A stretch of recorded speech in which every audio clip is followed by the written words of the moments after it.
Hi friends, good evening. ಎಲ್ಲರಿಗೂ GPSTR ನೇಮಕಾತಿಯ online ಬ್ಯಾಚ್ಗೆ ಸ್ವಾಗತ. ನಾನು ನಿಮ್ಮ ಪ್ರೀತಿಯ ದಯಾನಂದ್. ಫ್ರೆಂಡ್ಸ್, ಇದು ಬಂದ್ಬಿಟ್ಟು ನನ್ನ ಪ್ರೊಫೈಲ್. ನನ್ನ ಹೆಸರು ದಯಾನಂದ್ ವಿಗಡ್ಡೆ. ನಾನು ಪ್ರಸ್ತುತ GPT ಆಗಿ ಸೇವೆ ಸಲ್ಲಿಸ್ತಾ ಇದ್ದೀನಿ. ನನ್ನ ಕ್ವಾಲಿಫಿಕೇಷನ್ ಬಂದ್ಬಿಟ್ಟು MA ಇನ್ ಹಿಸ್ಟ್ರಿ. ಫ್ರೆಂಡ್ಸ್, ನಾನು ಈ ಕೆಳ ಕಾಣುವಂತಹ ಎಲ್ಲ ಪರೀಕ್ಷೆಗಳನ್ನು ಸಕ್ಸಸ್ಫುಲ್ಲಾಗಿ ಕ್ರ್ಯಾಕ್ ಮಾಡಿರ್ತೀನಿ. ಒಂದು ಪೊಲೀಸ್ ಇಲಾಖೆಯ ಪರೀಕ್ಷೆ, ಅಬಕಾರಿ ಇಲಾಖೆಯ ಪರೀಕ್ಷೆ, ಸಾರಿಗೆ ಇಲಾಖೆಯ ಪರೀಕ್ಷೆ, 3 ಬಾರಿ TET ಕ್ವಾಲಿಫೈ ಆಗಿರ್ತೀನಿ, 2 ಬಾರಿ GPSTR ಹುದ್ದೆಗೆ ಆಯ್ಕೆಯಾಗಿದ್ದು ಪ್ರಸ್ತುತ GPT ಆಗಿ ಸೇವೆಯನ್ನು ಸಲ್ಲಿಸ್ತಾ ಇದ್ದೀನಿ. ಅದರೊಟ್ಟೊಟ್ಟಿಗೆ 2 ಸಲ KS ಮೇನ್ಸ್ ಬರೆದು 1 ಸಲ KS ಇಂಟರ್ವ್ಯೂ ಕೂಡ ಹೋಗಿರ್ತೀನಿ. ಇನ್ನೂ ಕೂಡ KS ಪ್ರಯತ್ನವನ್ನು ಮುಂದುವರಿಸಿದ್ದೀನಿ. ಫ್ರೆಂಡ್ಸ್, ನಾನು ಹೇಳ್ತಕ್ಕಂಥದ್ದು ಇಷ್ಟೇ. ಇಲ್ಲಿ ಇದು ನನ್ನ ಒಂದು ಸಾಧನೆ ಅಂತ ಹೇಳ್ಕೊತಾ ಇಲ್ಲ.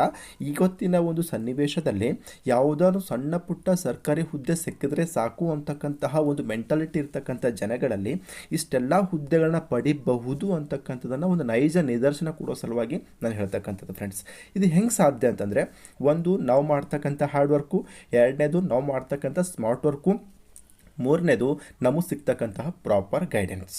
ಫ್ರೆಂಡ್ಸ್, ನಾನು ಇಷ್ಟು ಹೇಳೋಕ್ಕೆ ಇಷ್ಟಪಡ್ತೀನಿ, ನೀವು ನಿಮ್ಮ ಹಾರ್ಡ್ ವರ್ಕ್ ಮತ್ತು ಸ್ಮಾರ್ಟ್ ವರ್ಕ್ ಒಂದಿಗೆ ನಮ್ಮ ಗೈಡೆನ್ಸನ್ನು ಸೇರಿಸಿದ್ದೇ ಆಗಿದ್ರೆ 100% ಆಗಿ ಈ ಬ್ಯಾಚ್ನಲ್ಲಿ ನಿಮ್ಮ GPSTR ಅಂತ ನೇಮಕ ಮಾಡಿಸಿ ನಿಮ್ಮನ್ನು ಯಶಸ್ಸಿನ ದಡಕ್ಕೆ ತಲುಪಿಸೋದ್ರಲ್ಲಿ ಯಾವುದೇ ರೀತಿಯಾಗಿರ್ತಕ್ಕಂಥ ಸಂದೇಹ ಬೇಡ. ನೀವು ನಮ್ಮ ಮೇಲೆ ವಿಶ್ವಾಸ ಇಡಿ, ನಿಮ್ಮ ಸಮಯವನ್ನು ಕೊಡಿ, ನೀವು ಪರಿಶ್ರಮವನ್ನು ಹಾಕಿದ್ದೆ ಆದ್ರೆ 100% ಆಗಿ ಈ ಸಲ ಇರ್ತಕ್ಕಂತಹ GPSTR ಹುದ್ದೆಗಳಲ್ಲಿ ಒಂದು ಹುದ್ದೆ ನಿಮ್ದಾಗೋದ್ರಲ್ಲಿ ಯಾವುದೇ ರೀತಿಯಾಗಿರ್ತಕ್ಕಂತಹ ಅನುಮಾನ ಬೇಡ. ಫ್ರೆಂಡ್ಸ್, ಸ್ನೇಹಿತರೆ, ಇದು GPSTR ನೇಮಕಾತಿಯ ಡೆಮೋ ಕ್ಲಾಸಸ್ಗಳಲ್ಲಿ ಸಮಾಜ ವಿಜ್ಞಾನ ಪಾಠಕ್ಕೆ ಸಂಬಂಧಪಟ್ಟಂತಹ ಡೆಮೋ ಕ್ಲಾಸಸ್ 1. ಸ್ನೇಹಿತರೆ, ನಾನು ನಿಮಗೆ ಇಲ್ಲೊಂದು ಮಾತನ್ನು ಹೇಳಲೇಬೇಕಾಗ್ತದೆ. ಏನಪ್ಪ ಅಂತಂದರೆ, ಇದು ಒಂಥರಹ ಒಂದು ಗೋಲ್ಡನ್ ಅಪಾರ್ಚುನಿಟಿ ಅಂತಲೇ ಹೇಳ್ಬೋದು ನಿಮಗೆಲ್ಲ. ಯಾಕೆಂದರೆ ಇಡೀ ಕರ್ನಾಟಕದಲ್ಲೇ ಮೊಟ್ಟ ಮೊದಲ ಬಾರಿಗೆ ಡೆಮೋ ಕ್ಲಾಸನ್ನು ಕೊಟ್ಟು ಅದಾದ ನಂತರ ನಿಮ್ಮನ್ನು ಆನ್ಲೈನ್ ಕ್ಲಾಸ್ಗಳಿಗೆ ಜಾಯಿನ್ ಆಗಲು ಅವಕಾಶ ಕೊಡ್ತಕ್ಕಂಥ ಒಂದು ಒಳ್ಳೆಯ ಅವಕಾಶ ಸಿಕ್ಕಿರ್ತಕ್ಕಂಥದ್ದು ಇದೇ ಮೊದಲು. ಅಂದರೆ ನಾನು ಹೇಳ್ತಕ್ಕಂಥ ತಾತ್ಪರ್ಯ ಬೇರೆ ಯಾವುದೇ ಒಂದು ಚಾನಲಲ್ಲಿ ನಿಮಗೆ ಈ ಒಂದು ಸೌಲಭ್ಯ ಸಿಗೋದಿಲ್ಲ ಅಂತ.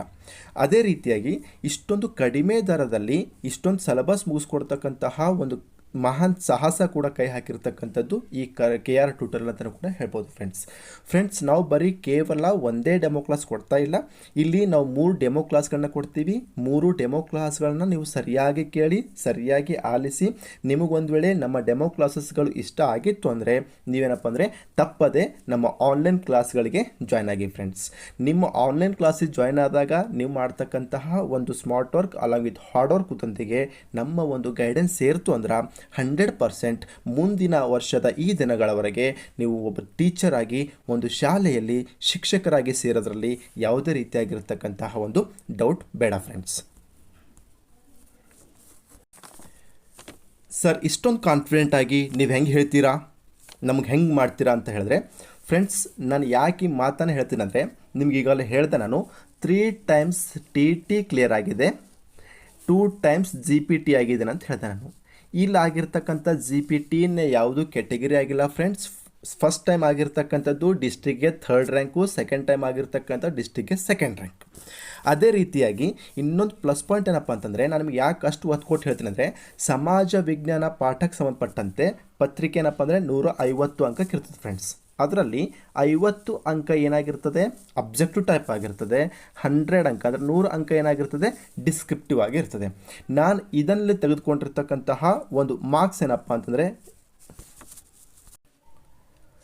ನಾನು ಇಲ್ಲಿ 50ಕ್ಕೆ 47 ಅಂಕಗಳನ್ನ ಪಡೆದಿರ್ತೀನಿ.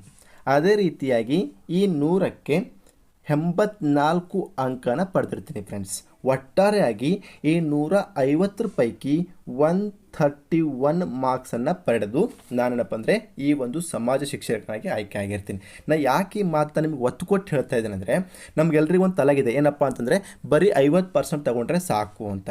ಬಟ್ ನೀವು ಆ ರೀತಿ ವಿಚಾರ ಮಾಡಬೇಡಿ. ಫ್ರೆಂಡ್ಸ್, ಇದು ಓನ್ಲಿ ಕ್ವಾಲಿಫೈಡ್ ಪೇಪರ್ ಅಲ್ಲ. ಕ್ವಾಲಿಫೈಡ್ ಪೇಪರ್ನೊಂದಿಗೆ ನೀವು ಇಲ್ಲಿ ಪಡಿತಕ್ಕಂತಹ ಎಲ್ಲ ಅಂಕಗಳನ್ನು ನಾವೇನು ಮಾಡ್ತೀವಿ, ಮೆರಿಟ್ ಲಿಸ್ಟ್ಗೆ ಪರಿಗಣಿಸ್ತಕ್ಕಂಥದ್ದು. ನೋಡಿ, ನಾನಿಲ್ಲಿ 150ಕ್ಕೆ 131 ಅಂಕ ತಗೊಂಡಿದ್ದೀನಿ. ಹಾಗಂತಲೇ district second and third rank ಬರೋಕ್ಕೆ ಸಾಧ್ಯ ಆಗಿರ್ತಕ್ಕಂಥದ್ದು ಫ್ರೆಂಡ್ಸ್. ಅದೇ ರೀತಿಯಾಗಿ ಪೇಪರ್ ಥರ್ಡ್ ಏನು ಭಾಷಾ ಸಾಮರ್ಥ್ಯ ಪೇಪರ್ ಇದೆಲ್ಲ ಕನ್ನಡ ಪತ್ರಿಕೆ, ನಾನಲ್ಲಿ 100ಕ್ಕೆ 96 ಅಂಕ ತಗೊಂಡಿದ್ದೀನಿ ಫ್ರೆಂಡ್ಸ್. ಅಂದರೆ ನಾನು ಹೇಳ್ತಕ್ಕಂಥ ತಾತ್ಪರ್ಯ ಅಂದರೆ, ನೀವು ಒಂದು ವೇಳೆ ನಾನು ಹೇಳ್ದಂಗೆ ಪ್ರಾಪರ್ ಗೈಡೆನ್ಸಲ್ಲಿ ಪ್ರಿಪ್ರೇಷನ್ ಮಾಡಿದ್ದೇ ಆದ್ರೆ 100% ಆಗಿ ನೀವು ಈ ಒಂದು ಪೇಪರ್ ಸೆಕೆಂಡ್ನಲ್ಲಿ 130 ಕ್ರಾಸ್ ಮಾಡೋದ್ರಲ್ಲಿ ಯಾವುದೇ ಡೌಟ್ ಇಲ್ಲ. ಇದು ನಿಮ್ಮ ತಲೆಗಿರಲಿ ಅಷ್ಟೇ. ನಾನು ಹೇಳ್ತಕ್ಕಂಥದ್ದು ನೀವು ನಮ್ಮ ಮೇಲೆ ವಿಶ್ವಾಸ ಇಡಬೇಕು, ಸರಿಯಾದ ಸಮಯವನ್ನು ಪಾಲನೆ ಮಾಡಬೇಕು. ಅದೇ ರೀತಿಯಾಗಿ ನಾವು ಕೊಟ್ಟಿರ್ತಕ್ಕಂಥ ವರ್ಕನ್ನು ಪರಿಪೂರ್ಣವಾಗಿ ಪರಿಶ್ರಮ ಹಾಕಿ ಮಾಡಬೇಕು ಫ್ರೆಂಡ್ಸ್. ಇದ್ರ ಜೊತೆ ನಮ್ಮ ಮಾರ್ಗದರ್ಶನ ಸೇರಿಸ್ತೀವಿ. ಇದೆಲ್ಲ ಒಟ್ಟಾರೆ ಸೇರಿತು ಅಂದ್ರೆ ಒಳ್ಳೆ ಸ್ಕೋರ್ ಆಗ್ತದೆ, ಒಳ್ಳೆ ಮೆರಿಟ್ ಬರ್ತದೆ. ನೀವು 100% ಆಗಿ ಟೀಚರ್ ಆಗಿ ನಿಮ್ಮ ಆಗ್ತೀರಿ ಅಂತಕ್ಕಂಥ ಒಂದು ಭರವಸೆನ ಕೊಡ್ತಾ ಇದ್ದೀನಿ ಫ್ರೆಂಡ್ಸ್. ಹಾಗಾದರೆ ಈ ಸಮಾಜ ವಿಷಯ, ಸಮಾಜ ಪಾಠಗಳು ಯಾವ ಯಾವ ವಿಷಯ ಒಳಗೊಂಡಿರ್ತದೆ ಅಂತಂದರೆ, ಒಂದನೇದಾಗಿ ಇತಿಹಾಸ ಒಳಗೊಂಡಿರ್ತದೆ, ಎರಡನೇದಾಗಿ ಪಾಲಿಟಿ ಅಥವಾ ಸಿವಿಕ್ಸ್ ದಟ್ ಈಸ್ ರಾಜ್ಯಶಾಸ್ತ್ರ ಅಥವಾ ಪೌರನೀತಿ, ಮೂರನೇದಾಗಿ ಜಿಯೋಗ್ರಫಿ ದಟ್ ಈಸ್ ಭೂಗೋಳಶಾಸ್ತ್ರ, ನಾಲ್ಕನೇದಾಗಿ ಎಕನಾಮಿಕ್ಸ್ ದಟ್ ಈಸ್ ಅರ್ಥಶಾಸ್ತ್ರ ವಿಷಯನ ಒಳಗೊಂಡಿರ್ತದೆ ಫ್ರೆಂಡ್ಸ್. ನಾನಿಲ್ಲಿ ಏನು ಹೇಳಕ್ಕೆ ಬರ್ತೀನಿ ಅಂತಂದರೆ, ಫಸ್ಟ್ ನಿಮಗದು ಸಿಲೆಬಸ್ ತೋರಿಸ್ತೀನಿ. ಹಿಸ್ಟ್ರಿ ಸಿಲೆಬಸ್ ಏನು, ಪಾಲಿಟಿ ಸಿಲೆಬಸ್ ಏನು, ಜಿಯೋಗ್ರಫಿ ಸಿಲೆಬಸ್ ಏನು, ಎಕನಾಮಿ ಸಿಲೆಬಸ್ ಏನೋ ತೋರಿಸ್ತೀನಿ ಅಷ್ಟೇ. ನಿಮಗೇನಪ್ಪ ಅಂದರೆ ಆಲ್ರೆಡಿ ಸಿಲೆಬಸ್ ಗೊತ್ತಾಗಿರ್ತದೆ. ನಾನು ಸಿಲೆಬಸನ್ನು ಹೇಳ್ಕೊತ ನಿಮ್ಮ ಸಮಯವನ್ನು ಕಿಲ್ ಮಾಡ್ತಕ್ಕಂಥ ಕೆಲಸ ಮಾಡಿಕ್ಕೆ ಹೋಗಲ್ಲ ಫ್ರೆಂಡ್ಸ್. ಬಟ್ ಒಂದು ಏನು ಹೇಳ್ಬೋದು ಅಂದರೆ, ಇತಿಹಾಸವನ್ನು ಹೆಂಗೆ ಓದಬೇಕು, ಪಾಲಿಟಿಯನ್ನು ಹೆಂಗೆ ಓದಬೇಕು, ಜಿಯೋಗ್ರಫಿಯನ್ನು ಹೆಂಗೆ ಓದಬೇಕು, ಎಕನಾಮಿಯನ್ನು ಹೆಂಗೆ ನಾವು ಇರ್ತಕ್ಕಂಥ ಸಮಯದಲ್ಲಿ ಯಾವ ರೀತಿಯಾಗಿ ಓದಿದರೆ ಈ ಎಲ್ಲ ವಿಷಯವನ್ನು ಸಂಪೂರ್ಣವಾಗಿ ಕವರ್ ಮಾಡಬಹುದು. ಅದೇ ರೀತಿಯಾಗಿ ಈ ವಿಷಯವನ್ನು ಚೆನ್ನಾಗಿ ಎಕ್ಸಾಮ್ ಹಾಲಲ್ಲಿ ಎಕ್ಸ್ಪ್ರೆಸ್ ಮಾಡಿ ಯಾವ ರೀತಿ ಒಳ್ಳೆ ಮಾರ್ಕ್ಸ್ ಪಡಿಬೋದು ಅಂತಕ್ಕಂಥದ್ದನ್ನು ಈ ಒಂದು ವಿಡಿಯೋದಲ್ಲಿ ತೋರಿಸ್ತಾ ಹೋಗ್ತೀನಿ ಫ್ರೆಂಡ್ಸ್. ಈ ವಿಡಿಯೋವನ್ನು ಸ್ಕಿಪ್ ಮಾಡದೆ ಕೊನೆವರೆಗೂ ನೋಡ್ತಾ ಹೋಗಿ ಫ್ರೆಂಡ್ಸ್. ನಿಮಗೆಲ್ಲ ಅನಿಸ್ಬೋದು, ಇಷ್ಟೇನಾ, ಹಿಸ್ಟ್ರಿ ಇದೆ, ಪಾಲಿಟಿ ಇದೆ, ಜಿಯೋಗ್ರಫಿ ಇದೆ, ಎಕನಾಮಿ ಇದೆ, ನಾ ಎಲ್ಲ ಓದಿದ್ದೀನಿ, ಎಲ್ಲ ಬರುತ್ತೆ ಅಂತ ಅನ್ಬೋದು. ಬಟ್ ಒಂದು ತಲೆಗೆ ಇಟ್ಕೊಡ್ರಿ, ನೀವು ಬರಿತಕ್ಕಂತಹ ಎಲ್ಲ ಪತ್ರಿಕೆಗಳೇ ಬೇರೆ, ಬರಿತಕ್ಕಂತಹ GPT ಪತ್ರಿಕೆಗಳೇ ಬೇರೆ. ಯಾಕಂದರೆ ನೀವು ಪ್ರತಿಯೊಂದು ಎಕ್ಸಾಮ್ ಹೆಂಗೆ ಬರೀತೀರ ಅಂದರೆ, ಕೇವಲ ಅಬ್ಜೆಕ್ಟಿವ್ ಓರಿಯೆಂಟೇಷನಾಗಿ ಬರಿತಾ ಹೋಗ್ತೀರ. ಅಂದರೆ ಬಹು ಆಯ್ಕೆ ಆಧಾರಿತವಾಗಿರ್ತಕ್ಕಂಥ ಪ್ರಶ್ನೆಗಳಿಗೆ ಮಾತ್ರ ಉತ್ತರ ಕೊಡ್ತೀರಾ.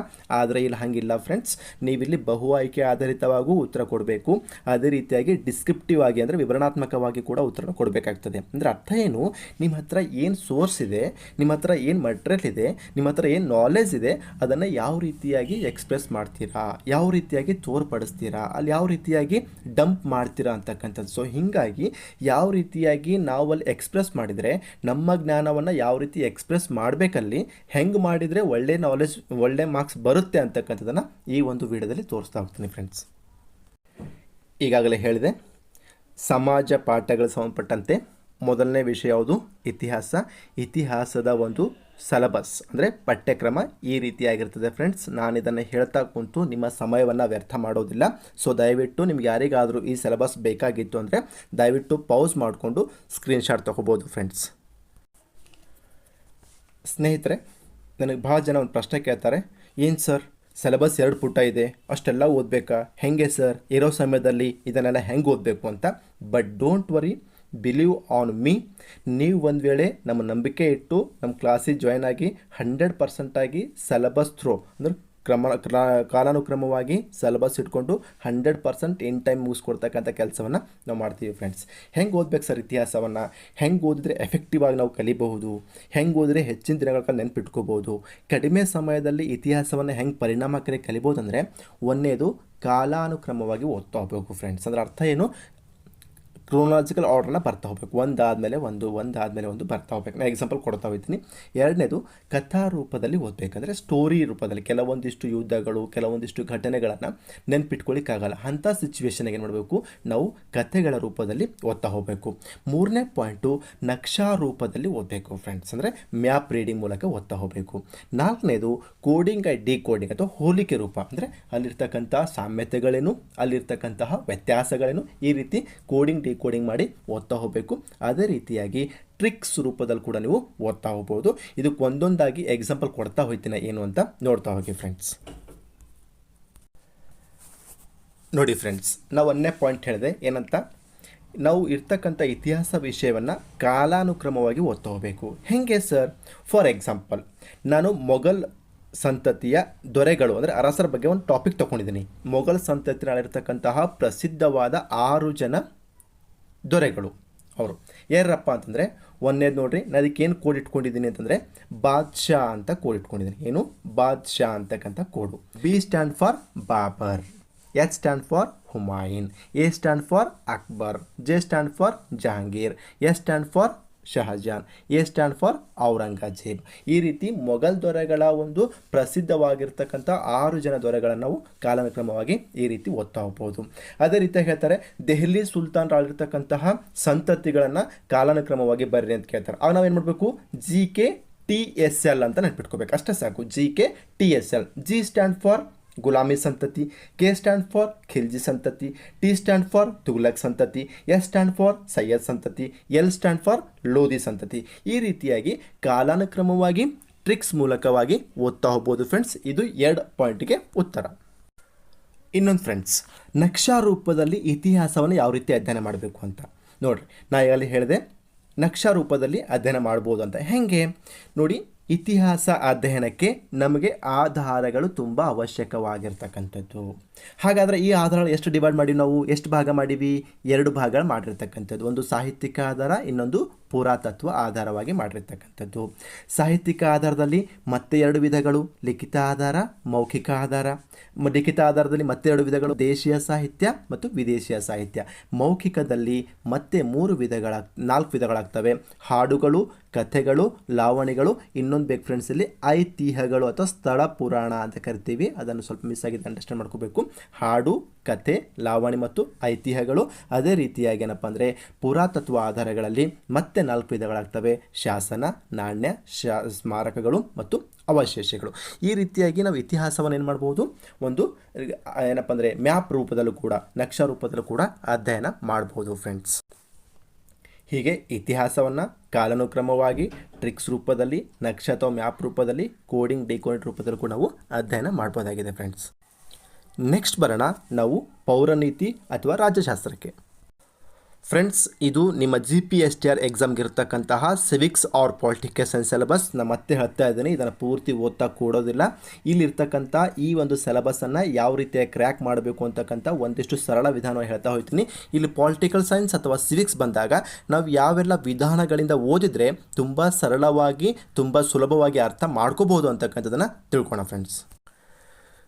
ನೋಡಿ ಸ್ನೇಹಿತರೆ, ನಾವು ಪೌರನೀತಿ ಅಥವಾ ರಾಜ್ಯಶಾಸ್ತ್ರ ಅಥವಾ ಭಾರತೀಯ ಸಂವಿಧಾನವನ್ನು ಯಾವ ವಿಧಾನಗಳಿಂದ ಓದಿದ್ರೆ ತುಂಬ ಸರಳವಾಗಿ ಅರ್ಥ ಮಾಡ್ಕೋಬೋದಪ್ಪ ಅಂದರೆ, ಒಂದು ಕ್ರಮಾನುಗತವಾಗಿ ಓದಬೇಕು, ಹಂತವಾಗಿ ಓದ್ತಾ ಬರಬೇಕು. 2ನೇ ಪಾಯಿಂಟು ಕೋಡಿಂಗ್ ಆ್ಯಂಡ್ ಡಿಕೋಡಿಂಗ್. ಇಲ್ಲೂ ಕೂಡ ಹೋಲಿಕೆ ಅಂದರೆ ಸಾಮ್ಯತೆಗಳು, ಹೋಲಿಕೆ ತಿಳ್ಕೊಂಡು ಓದ್ತಾ ಬರಬೇಕು. 3ನೇ ಪಾಯಿಂಟ್ ಟ್ರಿಕ್ಸ್ ರೂಪದಲ್ಲಿ, ಅಂದರೆ ಇಲ್ಲೂ ಕೂಡ ಕೆಲವೊಂದಿಷ್ಟು ನಿಮ್ಮದೇ ಆಗಿರ್ತಕ್ಕಂಥ ಟ್ರಿಕ್ಸ್ಗಳನ್ನ ಮಾಡ್ತಾ ಹೋಗಬೇಕು. 4ನೇ ಪಾಯಿಂಟು ಪ್ರಚಲಿತ ಘಟನೆಗಳು ಅಥವಾ ಕರೆಂಟ್ ಅಫೇರ್ಸ್ಗಳಿಗೆ ಸಂಬಂಧಿಸಿದಂತೆ ಆದಂತಹ ಕೆಲವೊಂದಿಷ್ಟು ಬದಲಾವಣೆಗಳನ್ನು ನಾವು ಅರ್ಥಕೊಂಡು ಅಪ್ಡೇಟ್ ಆಗ್ತಾ ಹೋಗಬೇಕು. ಈ 4 ವಿಧಾನಗಳ ಮೂಲಕ ಏನಪ್ಪ ಅಂದರೆ ಓದಿದ್ರೆ ನಮ್ಮ ಪೊಲಿಟಿಕಲ್ ಸೈನ್ಸನ್ನು ಈಸಿಯಾಗಿ ಕ್ರ್ಯಾಕ್ ಮಾಡ್ಬೋದು. ಹೇಗೆ ಸರ್? ಎಕ್ಸಾಂಪಲ್ಸ್ ನೋಡೋಣ ಫ್ರೆಂಡ್ಸ್. ನೋಡಿ ಫ್ರೆಂಡ್ಸ್, ಹಂತವಾಗಿ ಹೆಂಗೆ ಓದಬೇಕು, ಕ್ರಮಾನುಗತವಾಗಿ ಅಂದರೆ ನಾವು ಒಂದು ವೇಳೆ ಸಪೋಸ್ ನಮ್ಮ ಸಂವಿಧಾನದಾಗಿರ್ತಕ್ಕಂತಹ ಮೂಲಭೂತ ಹಕ್ಕು ಅಂತ ಏನಾದರೂ ಬಂದರೆ ಫಸ್ಟಿಗೆ ಸಮಾನತೆ ಹಕ್ಕು ಓದಬೇಕು, ಆಮೇಲೆ ಸ್ವಾತಂತ್ರ್ಯದ ಹಕ್ಕು ಓದಬೇಕು, ಶೋಷಣೆ ವಿರುದ್ಧ ಹಕ್ಕು ಓದಬೇಕು, ಧಾರ್ಮಿಕ ಸ್ವಾತಂತ್ರ್ಯದ ಹಕ್ಕು ಓದಬೇಕು, ಸಾಂಸ್ಕೃತಿಕ ಮತ್ತು ಶೈಕ್ಷಣಿಕ ಹಕ್ಕು ಓದಬೇಕು, ಲಾಸ್ಟಿಗೆ ಸಂವಿಧಾನಾತ್ಮಕ ಪರಿಹಾರದ ಹಕ್ಕನ್ನಾಗಿ ಓದಬೇಕು. ಯಾಕಪ್ಪ ಹಿಂಗೆ ಓದಬೇಕಂದ್ರೆ ನೋಡಿರಿ, ಸಮಾನತೆ ಹಕ್ಕು ವಿಧಿ 14ರಿಂದ ವಿಧಿ 18, ಸ್ವಾತಂತ್ರ್ಯದ ಹಕ್ಕು ವಿಧಿ 19ರಿಂದ 22, ಶೋಷಣೆ ವಿರುದ್ಧದ ಹಕ್ಕು ವಿಧಿ 23 ಮತ್ತು 24, ಧಾರ್ಮಿಕ ಸ್ವಾತಂತ್ರ್ಯದ ಹಕ್ಕು ವಿಧಿ 25ರಿಂದ ವಿಧಿ 28, ಸಾಂಸ್ಕೃತಿಕ ಮತ್ತು ಶೈಕ್ಷಣಿಕ ಹಕ್ಕು ಬಂದ್ಬಿಟ್ಟು ವಿಧಿ 29 ಮತ್ತು 30, ಸಂವಿಧಾನಾತ್ಮಕ ಪರಿಹಾರದ ಹಕ್ಕು ಬಂದ್ಬಿಟ್ಟು ವಿಧಿ 32. ಈ ರೀತಿಯಾಗಿ ನಾವು ಕ್ರಮಾನುಗತ ಒಂದು ವೇಳೆ ಓದಿದ್ದೆ ಆದ್ರೆ ನಮಗೆಲ್ಲ ವಿಧಿಗಳು ಕ್ಲಿಯರ್ ಆಗಿ ಅಂದರೆ 14ರಿಂದ 32 ತನಕ ಕ್ಲಿಯರ್ ಆಗಿ ಗೊತ್ತಾಗಿರ್ತವೆ ಫ್ರೆಂಡ್ಸ್. ಹೀಗಾಗಿ ನಾವು ಇದನ್ನೇನು ಮಾಡಬೇಕು, ಒಂದು ಕ್ರಮಾನುಗತವಾಗಿ ಓದ್ತಾ ಬರಬೇಕು. ನಾವು ಇದಕ್ಕೆ ಏನಾದರೂ ಕೋಡ್ ಮಾಡ್ಬೇಕು. ಹೆಂಗೆ ಸರ್ ಕೋಡಿಂಗ್ ಹೆಂಗೆ ಓದಬೇಕು, ಟ್ರಿಕ್ಸ್ ಹೆಂಗೆ ಮಾಡಬೇಕಂದ್ರೆ ಸ ಸ್ವ ಶೋ, ಸ ಸ್ವ ಶೋ, ಧ ಸ ಸ, ಅಂದರೆ ಸಮಾನತೆ ಹಕ್ಕು, ಸ್ವಾತಂತ್ರ್ಯದ ಹಕ್ಕು, ಶೋಷಣೆ ವಿರುದ್ಧದ ಹಕ್ಕು, ಧಾರ್ಮಿಕ ಹಕ್ಕು, ಸಾಂಸ್ಕೃತಿಕ ಮತ್ತು ಶೈಕ್ಷಣಿಕ, ಸಂವಿಧಾನಾತ್ಮಕ ಪರಿಹಾರದ ಹಕ್ಕು. ಈ ರೀತಿಯಾಗಿ ಏನಪ್ಪ ಅಂದರೆ ನಾವು ಒಂದು ಕ್ರಮಾನುಗತವಾಗಿ ಇನ್ನೊಂದು ಟ್ರಿಕ್ಸ್ ರೂಪದಲ್ಲಿ ಓದ್ತಾ ಹೋಗ್ಬೋದು ಫ್ರೆಂಡ್ಸ್.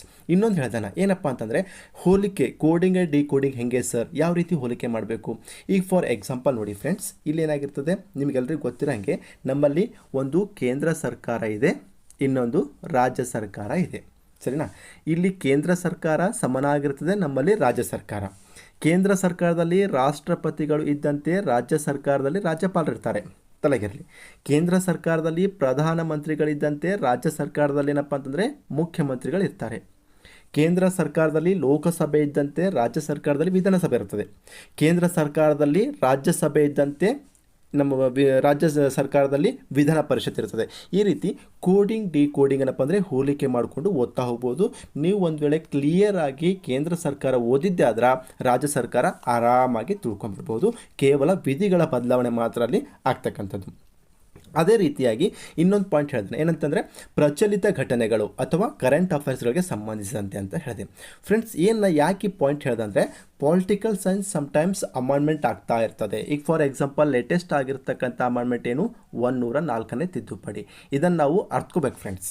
ಈಗ ಇನ್ನೊಂದು ಹೇಳಬೇಕಾದ್ರೆ ನಮ್ಮಲ್ಲಿ ಎಷ್ಟು ದಿವಸ ಏನಾಗಿತ್ತು, ಜಮ್ಮು ಕಾಶ್ಮೀರ ಬಂದುಬಿಟ್ಟು ಒಂದು ರಾಜ್ಯ ಆಗಿತ್ತು, ಪ್ರಸ್ತುತ ಏನಾಗಿರೋದು ಕೇಂದ್ರಾಡಳಿತ ಪ್ರದೇಶ ಆಗಿರ್ತಕ್ಕಂಥದ್ದು. ಈ ರೀತಿ ಕರೆಂಟ್ ಅಪ್ಡೇಟ್ ಅನ್ನೋದ್ರೆ ನಾವು ಮಾಡ್ತಾ ಹೋಗಬೇಕು. ಈ ರೀತಿಯಾಗಿ ನಾವು ಪೊಲಿಟಿಕಲ್ ಸೈನ್ಸನ್ನು ಪರ್ಫೆಕ್ಟಾಗಿ ಓದಿದರೆ ಒಳ್ಳೆಯ ಮಾರ್ಕ್ಸನ್ನು ಗೇನ್ ಮಾಡ್ಬೋದು ಫ್ರೆಂಡ್ಸ್. ನೆಕ್ಸ್ಟ್ ಬಂದುಬಿಟ್ಟು ಜಿಯೋಗ್ರಫಿಯನ್ನು ಹೆಂಗೆ ಓದಬೇಕು ಅಂತಕ್ಕಂಥದ್ದನ್ನು ಒಂಚೂರು ನೋಡ್ಕೊಂಬರೋಣ ಫ್ರೆಂಡ್ಸ್. ಸ್ನೇಹಿತರೆ, ಇದು ನಿಮ್ಮ GPSTR ಇರ್ತಕ್ಕಂತಹ ಜಿಯೋಗ್ರಫಿಯ ಸಿಲೆಬಸ್. ದಯವಿಟ್ಟು ಇದನ್ನು ಪೌಸ್ ಮಾಡಿಕೊಂಡು ನೋಡ್ಕೊಂಡು ಹೋಗಿ. ನಮ್ಮ ಮತ್ತೆ ಸಮಯ ವ್ಯರ್ಥ ಮಾಡೋದಿಲ್ಲ.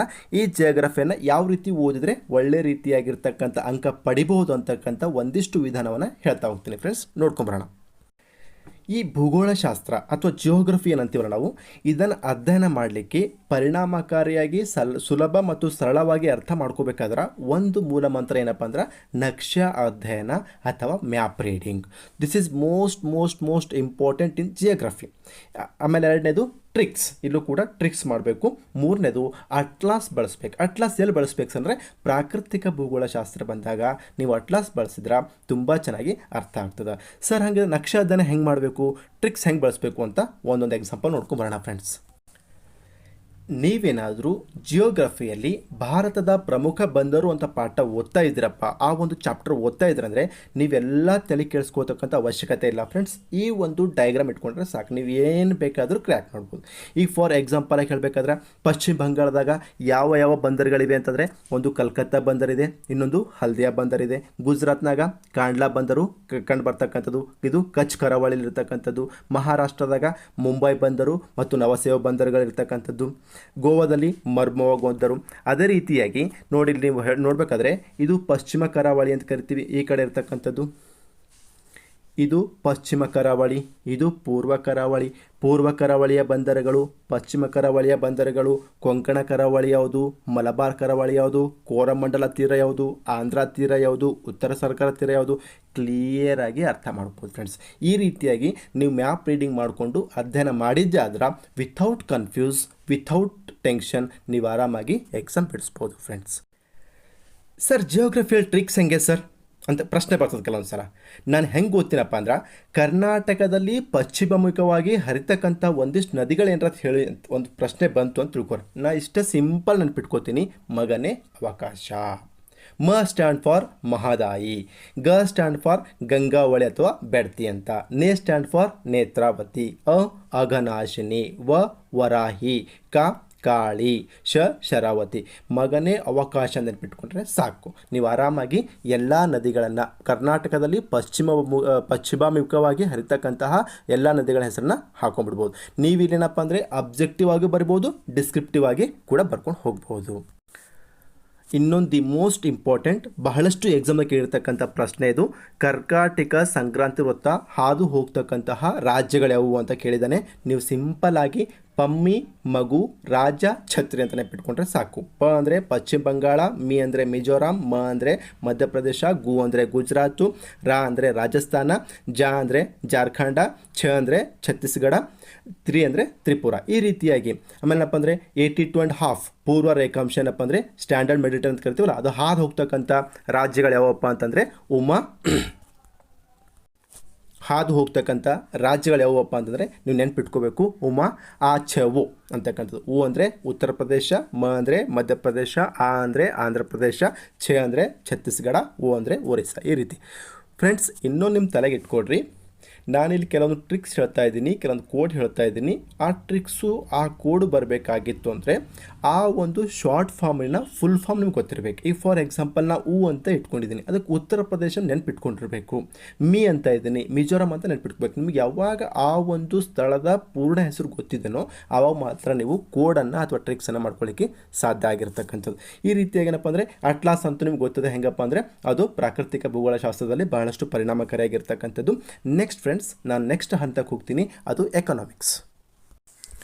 ಫ್ರೆಂಡ್ಸ್, ಇದು ನಿಮ್ಮ GPSTR ಎಕ್ಸಾಮ್ಗೆ ಇರ್ತಕ್ಕಂತಹ ಒಂದು ಎಕನಾಮಿಕ್ ಸಿಲೆಬಸ್.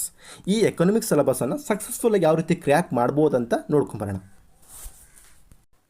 ಈ ಅರ್ಥಶಾಸ್ತ್ರವನ್ನು ನಾನು ಯಾವ ರೀತಿಯಾಗಿ ಓದಿದ್ರೆ ಚೆನ್ನಾಗಿ ಅರ್ಥ ಮಾಡ್ಕೋಬೋದು, ಚೆನ್ನಾಗಿ ಮಾರ್ಕ್ಸ್ ತೊಗೋಬೋದು, ಚೆನ್ನಾಗೇನಪ್ಪ ಅಂದರೆ ಸ್ಕೋರ್ ಮಾಡಬಹುದು ಅಂತಕ್ಕಂಥ ನೋಡ್ಕೊಂಬೋಣ ಫ್ರೆಂಡ್ಸ್. ಪಾಯಿಂಟ್ ನಂಬರ್ 1, ಈ ಎಕನಾಮಿಕ್ಸ್ ಹೆಂಗಿರ್ತಪ್ಪ ಅಂದರೆ purely based on current affairs, ಪ್ರಚಲಿತ ಘಟನೆಗಳಿಗೆ ಸಂಬಂಧಿಸಿದಂತೆ ಓದ್ತಾ ಹೋಗ್ಬೇಕಂದ್ರೆ ಅಪ್ಡೇಟ್ ಆಗ್ತಾ ಇರ್ತದೆ. ಎರಡನೇ ಪಾಯಿಂಟ್, ಇದು ಕೂಡ ಟ್ರಿಕ್ಸ್ ಮೂಲಕ ಓದ್ಬೋದು. ಮೂರನೇ ಪಾಯಿಂಟು, ಸರ್ಕಾರದ ಬಜೆಟ್ ಕುರಿತು ಒಂದಿಷ್ಟು ಅರ್ಥವನ್ನು ನೀವು ಮಾಡ್ಕೊಂಡಿರ್ಬೇಕಾಗ್ತದೆ. ಉದಾಹರಣೆ ನೋಡ್ಕೊಂಬೋಣ ಫ್ರೆಂಡ್ಸ್, ಒಂದೆರಡು ಎಕ್ಸಾಂಪಲ್ಸ್. ಈಗ ಅರ್ಥಶಾಸ್ತ್ರ ಅಂದ ತಕ್ಷಣ ನಿಮ್ಮ ತಲೆಗೆ ಒಂದು ಬರ್ತದೆ ತೆರಿಗೆಗಳು. ಪ್ರತ್ಯಕ್ಷ ತೆರಿಗೆ, ಪರೋಕ್ಷ ತೆರಿಗೆ ಅಂದರೆ ನೇರ ತೆರಿಗೆ, direct tax and indirect tax ಅಂತ. ಡೈರೆಕ್ಟ್ ಟ್ಯಾಕ್ಸ್ ಯಾವ್ಯಾವು ಸರ್, ಇಂಡೈರೆಕ್ಟ್ ಟ್ಯಾಕ್ಸ್ ಯಾವ್ಯಾವು ಸರ್, ಬಹಳಷ್ಟು ಕನ್ಫ್ಯೂಸ್ ಆಗ್ತಿದೆ ಸರ್ ಅಂತ ನಂಗೆ ಭಾಳ ಜನ ಕೇಳ್ತಾ ಇರ್ತಾರೆ. ಸೊ ಸಿಂಪಲ್ ಆಗಿರ್ತಕ್ಕಂಥ ಒಂದು ಟ್ರಿಕ್ಸ್ ಹೇಳ್ತೀನಿ ಫ್ರೆಂಡ್ಸ್. ಡೈರೆಕ್ಟ್ ಟ್ಯಾಕ್ಸ್ ಅಂತ ಬಂದರೆ ನೀವು ಒಂದು ಕೋಡ್ ನೆನ್ಪಿಟ್ಕೋಬೇಕು, wipro.co.in. ವಿ ಅಂದರೆ ವೆಲ್ತ್ ಟ್ಯಾಕ್ಸ್, ಆಸ್ತಿಯ ತೆರಿಗೆ, ಆಸ್ತಿಯ ಟ್ಯಾಕ್ಸ್ ಅಂತ ಅರ್ಥ. ಪ್ರೋ ಅಂದರೆ ಪ್ರಾಪರ್ಟಿ ಟ್ಯಾಕ್ಸ್. ಕೋ ಡಾಟ್ ಅಂತಂದರೆ ಅರ್ಥ ಏನು, ಕೋಆಪರೇಟಿವ್ ಟ್ಯಾಕ್ಸ್ ಅಂತ. ಅಂದರೆ ಇನ್ಕಮ್ ಟ್ಯಾಕ್ಸ್ ಅಂತ ಅರ್ಥ. Sir, what about indirect tax? Direct ಟ್ಯಾಕ್ಸ್ಗೆ ನೀವು ಒಂದು ಕೋಡ್ ಮಾಡಿದಿರಿ ಸರ್, ಇಂಡೈರೆಕ್ಟ್ ಟ್ಯಾಕ್ಸ್ ಹಂಗೆ ಏನು ಬೇಡ ಫ್ರೆಂಡ್ಸ್, ಸಿಂಪಲಾಗಿ ತಿಳ್ಕೊಡ್ರಿ. ಎಕ್ಸ್ಕ್ಯೂಸ್ ಮೀ ಇಷ್ಟು ಇಟ್ಕೊಂಡ್ರೆ ಸಾಕು. ಏನು ಎಕ್ಸ್ಕ್ಯೂಸ್ ಮೀ ಅಂತ ಕರಿತೀವಲ್ವ ಎಲ್ಲರೂ ಹೋದ್ರೆ ಆ ರೀತಿ. ಏನು ಸರ್ ಎಕ್ಸ್ಕ್ಯೂಸ್ ಮೀ ಅಂದರೆ? ಎಕ್ಸ್ ಅಂದರೆ ಎಕ್ಸೈಸ್ ಟ್ಯಾಕ್ಸ್, ಕ್ಯೂ ಅಂದರೆ ಕಸ್ಟಮ್ಸ್ ಟ್ಯಾಕ್ಸ್, ಸಿ ಅಂತಂದರೆ ಸರ್ವಿಸ್ ಟ್ಯಾಕ್ಸ್, ಎಮ್ ಅಂದರೆ ಮಾರ್ಕೆಟ್ ಟ್ಯಾಕ್ಸ್ ಅಥವಾ ವ್ಯಾಟ್ ಟ್ಯಾಕ್ಸ್ ಅಂತ ಅರ್ಥ, ಅಂದರೆ ಎಂಟರ್ಟೈನ್ಮೆಂಟ್ ಟ್ಯಾಕ್ಸ್ ಅಂತ ಅರ್ಥ. ಫ್ರೆಂಡ್ಸ್, ಪ್ಯೂರ್ಲಾಗಿ ಹೇಳ್ತಾ ಇದ್ದೀನಿ, ಈ ಎಲ್ಲ ಟ್ಯಾಕ್ಸ್ಗಳನ್ನ ದಯವಿಟ್ಟು ನೀವು ಇಂಗ್ಲೀಷ್ನಾಗೆ ನೋಡ್ಕೊಂಡಿಡ್ರಿ, ಕನ್ನಡಕ್ಕೆ ಅಷ್ಟೊಂದು ಟ್ರಾನ್ಸ್ಲೇಟ್ ಮಾಡೋಕ್ಕೆ ಹೋಗಬೇಡ್ರಿ. ಈ ರೀತಿಯಾಗಿ ನೋಡಿ ಫ್ರೆಂಡ್ಸ್, ಮತ್ತೆ ಹೇಳ್ತಾ ಇದ್ದೀನಿ, ನೀವು ಒಂದು ವೇಳೆ ಡೈರೆಕ್ಟ್ ಟ್ಯಾಕ್ಸ್ ಅಂತ ಹೋಗಬೇಕಾಗಿತ್ತಂದರೆ wipro.co.in ಅಂತ ಹೋಗಬೇಕು. ಇಂಡೈರೆಕ್ಟ್ ಟ್ಯಾಕ್ಸ್ ಬಂತು ಅಂದ್ರೆ ಎಕ್ಸ್ಕ್ಯೂಸ್ ಮೀ ಅಂತ ಇಟ್ಕೊಂಡ್ರೆ ಸಾಕು ಫ್ರೆಂಡ್ಸ್. ಆರಾಮಾಗಿ ನೀವು ಟ್ಯಾಕ್ಸ್ಗಳ ಬಗ್ಗೆ ಕ್ಲಿಯರಾಗಿ ತಿಳ್ಕೊಂಡು ಹೋಗ್ಬೋದು. ಸರ್, ಕರೆಂಟ್ ಅಫೇರ್ಸ್ ಹೆಂಗೆ ಸರ್, ಪ್ರಚಲಿತ ಘಟನೆ ಹೆಂಗೆ ಸಂಬಂಧಪಟ್ಟಿರ್ತದೆ ಸರ್? ಈಗ ಫಾರ್ ಎಕ್ಸಾಂಪಲ್ ಆಗಿ ಹೇಳಬೇಕಾದ್ರೆ GST ಅಂತ ಓದ್ತೀವಿ, GDP ಅಂತ ಓದ್ತೀವಿ, ಹೌದಾ ಫ್ರೆಂಡ್ಸ್? GST ಓದ್ತೀವಿ, GDP ಓದ್ತೀವಿ, ರೆಪೋ ರೇಟ್ ಓದ್ತೀವಿ, ರಿವರ್ಸ್ ರೆಪೋ ರೇಟ್ ಅಂತ ಓದ್ತೀವಿ. ಈ ಎಲ್ಲ ಪಾಯಿಂಟ್ಗಳನ್ನು ನಾವು ಆಯಾ ಒಂದು ತ್ರೈಮಾಸಿಕ ಅನುಗುಣವಾಗಿ ಏನಪ್ಪ ಅಂದರೆ ನೋಡ್ಕೊಂಡು ಹೋಗಬೇಕು. ಇದು ಬೇಸಸ್ ಆನ್ ಅಂತಂದರೆ ಇದು ಬೇಸಸ್ ಆನ್ ಕರೆಂಟ್ ಅಫೇರ್ಸ್ಗೆ ಬಂದಿರತಕ್ಕಂಥದ್ದು ಫ್ರೆಂಡ್ಸ್. ಸರ್, ಮತ್ತು ಇದೊಂದು ಹೇಳಿದ್ರಲ್ಲ ಸರ್, ಕರ್ನಾಟಕ ಬಜೆಟ್ ಅಂತ. ಆ ಬಜೆಟ್ನಲ್ಲಿ ಏನನ್ನು ಇನ್ಕ್ರೀಸ್ ಮಾಡಲಾಗಿದೆ, ಏನನ್ನು ಡಿಕ್ರೀಸ್ ಮಾಡಲಾಗಿದೆ, ಯಾವುದಕ್ಕೆ ಎಷ್ಟನ್ನು ಕೊಡಲಾಗಿದೆ, ಯಾವುದಕ್ಕೆ ಎಷ್ಟನ್ನು ತೆಗೆಯಲಾಗಿದ್ದಾರೆ, ಅರ್ಥ ಏನು, ಟ್ಯಾಕ್ಸ್ ಹೆಚ್ಚಿಗಾಗಿದೆನೋ ಕಡಿಮೆ ಆಗಿದೆನೋ ಇದೆಲ್ಲವನ್ನು ಡಿಪೆಂಡ್ ಆಗಿರ್ತಕ್ಕಂಥದ್ದು ಬಜೆಟ್ಗಳ ಮೇಲೆ ಫ್ರೆಂಡ್ಸ್. ಈ ರೀತಿಯಾಗಿ ನೀವೇನಪ್ಪ ಅಂದರೆ ಒಂದು ವೇಳೆ ಸಮಾಜ ವಿಜ್ಞಾನದ ವಿವಿಧ ವಿಷಯಗಳನ್ನು ನೀವೇನಪ್ಪ ಅಂದರೆ ಆಯಾ ವಿಷಯದ ವಿವಿಧ ವಿಧಾನಗಳ ಮೂಲಕ ಒಂದು ವೇಳೆ ಅಧ್ಯಯನ ಮಾಡಿದ್ದೇ ಆದ್ರೆ 100% ಇದು ಕಬ್ಬಿಣದ ಕಡಲೆ ಅಲ್ಲ ಫ್ರೆಂಡ್ಸ್. ಇದೊಂದು ತುಂಬ ನಿರರ್ಗಳ ಸುವ್ಯವಸ್ಥಿತವಾಗಿರ್ತಕ್ಕಂಥ ಒಂದು ಏನಪ್ಪ ಅಂದರೆ ಅಂಶಗಳು. ಇನ್ನೊಂದು ಮಾತು ಹೇಳ್ಬೇಕು ಫ್ರೆಂಡ್ಸ್, ನಾನು ಇಲ್ಲಿ ಕೊಡ್ತಕ್ಕಂತಹ ಈ ಎಲ್ಲ ವಿಧಾನಗಳು, ಅಧ್ಯಯನದ ಒಂದು ಏನು ವಿಧಾನ ಹೇಳ್ತಾ ಇದ್ದೀನಲ್ಲ, ಈ ಎಲ್ಲ ವಿಧಾನಗಳು ಕೇವಲ ನಾಟ್ ಓನ್ಲಿ GPSTR. ನೀವು ಮುಂಬರ್ತಕ್ಕಂಥ HSTRಗೂ ಇದು ಅಪ್ಲೈ ಮಾಡ್ಕೋಬಹುದು, TETಗೆ ಅಪ್ಲೈ ಮಾಡ್ಕೋಬಹುದು, ಅಸಿಸ್ಟೆಂಟ್ ಪ್ರೊಫೆಸರ್ಗೆ ಏನಪ್ಪ ಅಂದರೆ ಅಪ್ಲೈ ಮಾಡ್ಕೋಬಹುದು, even KS exam prelims exam ಕೂಡ ಇದನ್ನು ಅಪ್ಲೈ ಮಾಡ್ಕೊಬೋದು. ಒಟ್ಟಾರೆಯಾಗಿ ನೀವು ಇದನ್ನೇನಪ್ಪ ಅಂದರೆ PC ಇಂದ ಹಿಡ್ಕೊಂಡು AC ಅಥವಾ DC ವರೆಗೂ ಕೂಡ ಈ ವಿಧಾನಗಳನ್ನು ಅನುಸರಿಸ್ಕೊಂಡು ಹೋಗ್ಬೋದು. ಅಲ್ಲದೆ ನಾನು ಯಾಕೆ ಈ ವಿಧಾನಗಳನ್ನ ಹೇಳ್ತಾ ಇದ್ದೇನೆಂದರೆ, ನೀವಿಲ್ಲಿ ಬರೀತಕ್ಕಂಥದ್ದು ಕೇವಲ ಅಬ್ಜೆಕ್ಟಿವ್ ಇಲ್ಲ, ನೀವು ಬರೀತಕ್ಕಂಥದ್ದು objective along with descriptive friends. So ಹೀಗಾಗಿ you have to be alert. ನಾನು ಯಾಕಿದು ಹೇಳಿ, ಈಗ ಸಪೋಸ್ ಪ್ರಶ್ನೆ ಕೇಳ್ತಾರೆ ಏನಂತ, ಪರೀಕ್ಷಾ ತೆರಿಗೆಗಳು ಯಾವುವು ಬರೀರಿ ಅಂತ ಕೇಳಿಬಿಡ್ತಾರೆ ನಿಮಗೆ. ನೀವು ಅಲ್ಲಿ ಕನ್ಫ್ಯೂಸ್ ಆಗೋ ಅವಶ್ಯಕತೆ ಬರಬಾರ್ದು ಫ್ರೆಂಡ್ಸ್. ಪ್ರತ್ಯಕ್ಷ ತೆರಿಗೆ ಯಾವುವು ಬರ್ಬಿಡಿ ಅಂತ ಕೇಳ್ತಾರೆ, ನೀವಲ್ಲಿ ಕನ್ಫ್ಯೂಸ್ ಆಗತಕ್ಕಂಥ ಅವಶ್ಯಕತೆ ಬೇಡ. ಮೊಘಲ್ ಸಂತತಿಯನ್ನು ಆಳಿರ್ತಕ್ಕಂತಹ ದೊರೆಗಳನ್ನು ಕಾಲಾನುಕ್ರಮ ಬರೀರಿ ಅಂತ ಕೇಳ್ತಾರೆ ಫ್ರೆಂಡ್ಸ್, ನೀವಲ್ಲಿ ಕನ್ಫ್ಯೂಸ್ ಆಗ್ತಕ್ಕಂಥ ಅವಶ್ಯಕತೆ ಬೇಡ. ಎಲ್ಲೋ ಮುಂದಿನ ಹಿಂದೆ ಬರೀತಕ್ಕಂಥದ್ದು ಬೇಡ. ಸೊ ಹೀಗಾಗಿ ನೀವು ಒಂದು ವೇಳೆ ಅಬ್ಜೆಕ್ಟಿವ್ ಆಗಿ ಈ ಟ್ರಿಕ್ಸನ್ನು ಬಳಸ್ಬೋದು, ಡಿಸ್ಕ್ರಿಪ್ಟಿವ್ ಆಗಿ ಕೂಡ ಈ ಒಂದು ಟ್ರಿಕ್ಸನ್ನು ಬಳಸ್ಬೋದು. ಈ ರೀತಿಯಾಗಿ ಸಮಾಜ ವಿಜ್ಞಾನವನ್ನು ಅತ್ಯಂತ ಸರಳ ವಿಧಾನದ ಮೂಲಕ ಸುಲಭವಾಗಿ ನಿಮ್ಗೆ ಅರ್ಥ ಮಾಡಿಸೋ ಸಲುವಾಗಿ ನಾವಂತೂ ರೆಡಿ ಇದ್ದೀವಿ ಫ್ರೆಂಡ್ಸ್. ನೀವು ಕೂಡ ಒಂದು ವೇಳೆ ರೆಡಿ ಇದ್ದರೆ ಈ ಬಾರಿ ನಿಮ್ಮ GPSTRನಲ್ಲಿ ಏನಪ್ಪ ಅಂತಂದರೆ ಸಕ್ಸಸ್ ಆಗಿ ಕ್ರ್ಯಾಕ್ ಮಾಡಿಸ್ತೀವಿ. 100% ಆಗಿ ನಿಮ್ಮನ್ನು ಯಶಸ್ಸಿನ ದಡವನ್ನು ಸೇರಿಸ್ತೀವಿ. ಆ ಒಂದು ಜವಾಬ್ದಾರಿ ನಮ್ಮ ಮೇಲೆ. ದಡ ಸೇರ್ಸಕ್ಕೆ ನಾವು ರೆಡಿ ಇದ್ದೀವಿ, ನಮ್ಮ ಕೈ ಜೋಡ್ಸಕ್ಕೆ ನೀವು ರೆಡಿಯಾಗಿರಿ ಎಂದು ಭಾವಿಸುತ್ತಾ ನನ್ನ ಈ ಒಂದು ಮೊದಲನೇ ಡೆಮೋ ಕ್ಲಾಸನ್ನು ಮುಗಿಸ್ತಾ ಇದ್ದೀನಿ ಫ್ರೆಂಡ್ಸ್. ಮತ್ತೊಂದು ಮುಂದಿನ ಡೆಮೋ ಕ್ಲಾಸ್ನಲ್ಲಿ ಮತ್ತೊಂದು ವಿಷಯದೊಂದಿಗೆ ನಿಮ್ಮೊಂದಿಗೆ ನನ್ನ ಒಂದು ಅನುಭವವನ್ನು ಹಂಚ್ಕೋತೀನಿ. ಅಲ್ಲಿವರೆಗೂ bye bye. Thank you friends.